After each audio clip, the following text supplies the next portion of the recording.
Diarrhoea, constipation, gas, vomiting, acidity. শিশুদের মধ্যে এই ব্যাপারগুলো আজকাল কমন। এই নিয়েই আজকে কথা বলবো। So welcome to our channel prodigy child development and learning activities. এখানে আমি কিছু ডায়াগ্রাম ড্র করেছি। প্রথমে আসি স্টোম্যাকে। স্টোম্যাকে আমাদের ফ্যাট, প্রোটিন অ্যান্ড কার্বোহাইড্রেট জাতীয় খাবারগুলো অ্যাবজর্ব হয়। শিশুরা ঠিকঠাক খাবার চিউ করে ওরা খায় না। যখন শিশুরা ভালো করে খাবারটাকে চিউ করে না, তখন সেই খাবারগুলো যখন স্টোম্যাকে গিয়ে পৌঁছায়, তখন এই স্টোম্যাককে সেই খাবারগুলোকে ডাইজেস্ট করার জন্য বেশি বেশি করে অ্যাসিড রিলিজ করতে হয়। তখনই বাচ্চাদের মধ্যে দেখা যায় গ্যাস হয়, ভমিটিং হয়, অ্যাসিডিটি হয়। এবার আসি স্মল ইন্টেস্টাইনে। নর্মাল গাটের ভিতরে, এই ওয়ালের ভিতরে এই সেলগুলো খুব টাইটলি প্যাকড থাকে। তার দরুন কি হয়, যেগুলো নিউট্রিয়েন্ট, জরুরি নিউট্রিয়েন্ট এখানে আমাদের অ্যাবজর্ব হয়ে ব্লাডে গিয়ে মিশে যায় এবং সেটা আমাদের শিশুদেরকে সুস্থ রাখতে সাহায্য করে। এবার আসি লিকি গাটের ক্ষেত্রে। এখানে কি হয়, এই ওয়ালের ভিতরে সেলগুলো লুজ হয়ে যায়, টাইটলি প্যাকড থাকে না। তাই জন্য কি হয়, জরুরি নিউট্রিয়েন্টের সঙ্গে সঙ্গে বডির কিছু ওয়েস্ট অ্যান্ড ব্যাকটেরিয়া, ফাঙ্গাস ও ব্লাডের মধ্যে চলে আসে। তখনই বাচ্চাদের মধ্যে দেখা যায় ইনফ্লেমেশন, ডায়রিয়া, লিকি গাট। এবার আসবো আমরা, এই যে এটা লার্জ ইন্টেস্টাইন, এখানে মেন আমাদের প্রবলেম যেটা হয় সেটা হচ্ছে কনস্টিপেশন। এখানে মেনলি আমাদের যেটা অ্যাবজর্ব হয় সেটা হচ্ছে ফাইবার। শিশুরা যদি বেশি বেশি করে ফাইবার জাতীয় খাবার নেয়, তাহলে এই কনস্টিপেশনের প্রবলেমটা তাদের দেখা দেয় না। এতক্ষণ আমরা কথা বললাম ডাইজেশন নিয়ে।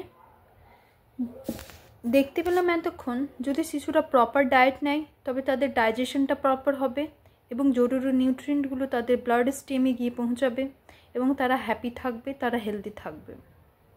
আবারও আরেকটা কথা বলি, শিশুদের হ্যাপি থাকার জন্য জরুরি দুটি hormone, dopamine and serotonin. Vitamin B6 থেকে পাবো আমরা ডোপামাইন অ্যান্ড ট্রিপ্টোফ্যান থেকে পাবো আমরা সেরোটোনিন। ভিটামিন B6 যেসব খাবার থেকে পাবো আমরা সেগুলি হলো banana, apple, beet, coffee, egg, salmon. Tryptophan জাতীয় খাবারগুলি হলো nut, fruit, vegetable, fermented type food, dairy product. তাহলে এইগুলো শিশুদের ডায়েটে বেশি বেশি করে ইনক্লুড করব আমরা। এবার আসি, শিশুদের ডায়েটও ঠিক আছে, শিশুদের গাট হেলদিও আছে, তারপরেও তাদের মধ্যে স্ট্রেস দেখা যাচ্ছে, আরও অনেক রকমের ডিজিজ দেখা যাচ্ছে।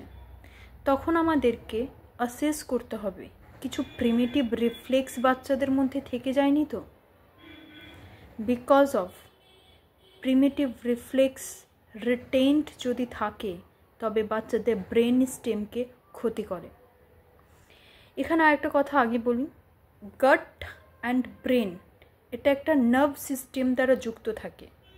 মানে ব্রেন স্টেম থেকে ভেগাস নার্ভ উৎপন্ন হয়ে সেটা এসে পৌঁছেছে আমাদের গাটে। মানে গাট থেকে ইনফরমেশান ব্রেনে অ্যান্ড ব্রেন থেকে ইনফরমেশান গাটে পৌঁছানোর এই কাজটা করে ভেগাস নার্ভ। তাহলে যদি বাচ্চাদের মধ্যে প্রিমিটিভ রিফ্লেক্স থেকে যায় তবে সেটা ব্রেনকে ক্ষতি করবে, ব্রেন স্টেমকে ক্ষতি করবে এবং তারা স্ট্রেসে থাকবে, তাদের প্রপার গ্রোথ হবে না। তাহলে প্রথমে আমাদেরকে অ্যাসেস করতে হবে যে বাচ্চাদের প্রিমিটিভ রিফ্লেক্স আছে না চলে গেছে। যদি চলে যায় তবে সেটা খুব ভালো কথা, আর যদি সেটা থেকে যায় তবে সেটা ব্রেন স্টেমকে ক্ষতি করছে এবং তার জন্যই আমাদের বিভিন্ন রকমের ডিজিজ দেখা যাচ্ছে বাচ্চাদের মধ্যে। তাহলে আমাদেরকে সেগুলোর ওপরে কাজ করতে হবে। এবার আসি, প্রিমিটিভ রিফ্লেক্সও কিছু নেই, অ্যাসেস করে আমরা দেখে নিয়েছি, ডাইজেশনও প্রপার আছে, মানে গাট হেলথও প্রপার ঠিক আছে। তারপরেও বাচ্চাদের কিছু কিছু ডিজিজ, কিছু কিছু প্রবলেম দেখা যাচ্ছে, বাচ্চারা স্ট্রেসে থাকছে, তখন আমাদের দেখতে হবে ভেগাস টোন উইক নেই তো। ভেগাস টোন উইক যদি থেকে যায় তবেও বাচ্চাদের মধ্যে এই প্রবলেম দেখা যায়। তাহলে ভেগাস টোন স্ট্রং করার জন্য কিছু কিছু এক্সারসাইজ আমরা করব, সেসব এক্সারসাইজ দ্বারা ভেগাস টোন উন্নত হবে এবং বাচ্চাদের মধ্যে এইসব ডিজিজ চলে যাবে এবং বাচ্চারা হ্যাপি থাকবে, তারা হেলদি থাকবে, তাদের ওভারঅল ডেভেলপমেন্ট অনেক গ্রো হবে, অ্যাডভান্স হবে এবং তারা হ্যাপি লাইফ লিড করতে পারবে। আজ এই পর্যন্তই। Thank you so much for watching. If you found this video helpful, don't forget to like, share and subscribe for more content on child development.